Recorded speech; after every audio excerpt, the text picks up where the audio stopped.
You've seen the fairy tale, a beautiful spirit of the forest. But do you know the terrifying truth behind the Mavka?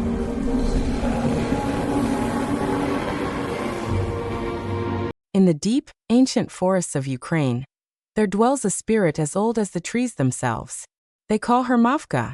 In fairy tales and modern stories, she is the soul of the forest, a gentle, playful nymph. The name Mavka is thought to be connected to Nav, the Slavic word for the underworld or the realm of the dead.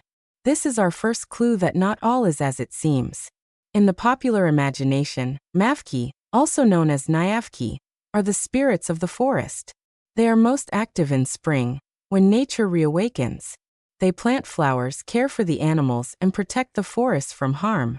In many tales, they are benevolent, almost like forest fairies or elves. They are credited with ensuring the fertility of the land.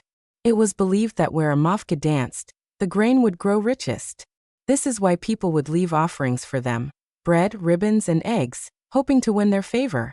They are the personification of nature's life-giving force. A beautiful, but this benevolent image has a dark side. While they protect nature, their relationship with humanity is far more ambiguous. The same stories that speak of their life-giving power also whisper a warning.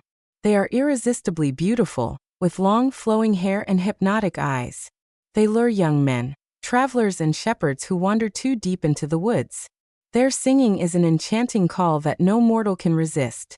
A man who hears a Mavka's song is compelled to follow it, leaving the safety of the path, drawn deeper and deeper into the forest's embrace. He follows the beautiful vision, the promise of otherworldly love, unaware that he is walking towards his doom. Because the beautiful Mavka is a trap. She is a predator, and he is her prey. And here we come to the core of the horror, the true form of the Mavka. As the captivated young man reaches out to touch the beautiful spirit, she turns away, and he sees the truth. The Mavka has no back. Her body is a hollow shell, open from behind. Through this horrifying opening, one can see her dark, greenish insides, her heart and lungs all intertwined. There is no soul, no warmth, just an empty, undead mockery of life. This is the defining feature of the true Mavka of ancient folklore. They are not living spirits of nature. They are the undead. They are beautiful illusions, empty on the inside. The realization comes too late. The beauty was a lure, a camouflage for the monster beneath. What happens to those lured by a Mavka? The legends are unanimous: a terrible death. The most common method is chillingly bizarre. Once the Mavka has her victim cornered, she begins to tickle him. She tickles him without mercy, her touch driving him into a state of agonizing, helpless laughter, until his heart gives out and he dies in a fit of horrifying glee. In other tales, they lead their victims into treacherous swamps and bogs, watching calmly as they sink into the mud, or push them off cliffs. They are spirits of vengeance, and their goal is not just to kill, but to punish the living for their own tragic fate. Why this strange obsession with hair, dancing, and beautiful men? It's because they are desperately trying to imitate human life. They are trapped between worlds, and they envy the living with a burning, cold jealousy. This is why they are so dangerous during the Green Week, or Rusalna week, after Pentecost. During this time, it was forbidden to go into the fields or forests alone. It was believed that the barrier between our world and the Nav, the underworld, was at its thinnest. The Mavky would roam the fields, seeking human contact. Folklore tells of a particular obsession they have: combs. They long to comb their beautiful hair, a simple human act they can no longer perform. Legends warn never to leave a comb behind, for if a Mavka finds it, she will claim it, and with it, a part of your soul. This reveals their true nature. They are not elemental spirits. They are ghosts. Tragic, beautiful, and murderous ghosts. So, what creates such a tragic and terrifying creature?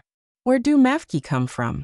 The folklore provides several chilling answers, all rooted in tragedy.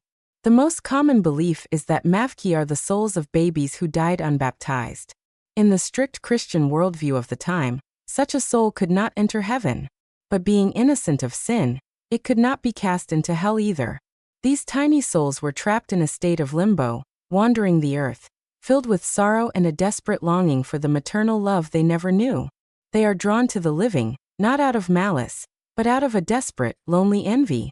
Another powerful origin story links them to young women who died a tragic, unnatural death, particularly drowning, either by suicide over a lost love or as victims of murder. Their spirits, bound to the earth by the trauma of their death, transform. Their love turns to hate, their beauty becomes a weapon, and the peak of their power, and the most dangerous time for humans, was the Rusalna week, or Green Week, which follows the Feast of Pentecost in early summer. This was a time when the veil between worlds was considered to be at its thinnest. The Mavky, along with other forest spirits, would leave the deep woods and walk among the crops, their presence believed to influence the harvest. It was a week of celebration, but also of great peril. Women would hang offerings on trees, sing special songs, and weave garlands to appease the spirits. But strict taboos were observed.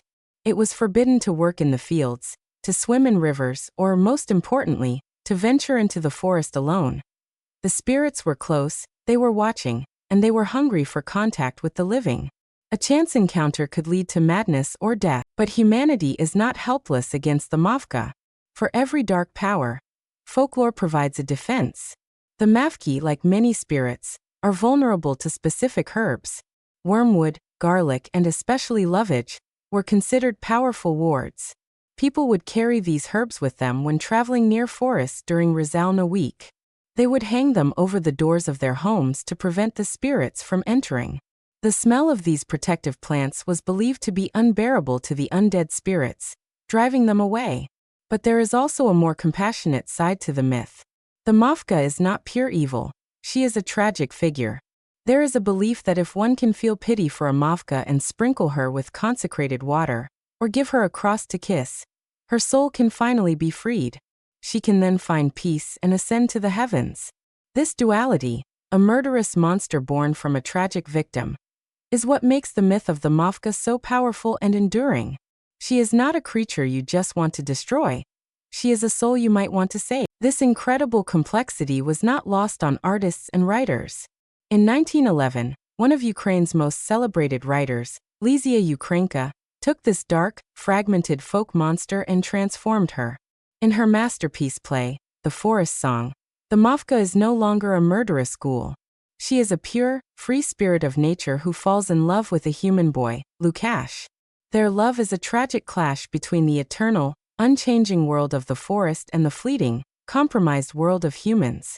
Lysia Ukrainka stripped away the horror of the backless ghost and the deadly tickling, and instead focused on the tragedy of a spirit who sacrifices her immortality for a love that humans are too weak to sustain. It was this version, the romantic, tragic, self-sacrificing forest soul, that became the dominant image of the Mavka in Ukrainian culture for the next century. And this echo continues today. The recent international success of the animated feature film Mavka, The Forest Song, introduced this romantic version of the character to a global audience. The film presents a powerful, heroic guardian of the forest, an icon of nature's beauty and strength. And this is a valid, beautiful interpretation. But it's crucial to remember that behind this accessible fairy tale lies a much older, much darker truth.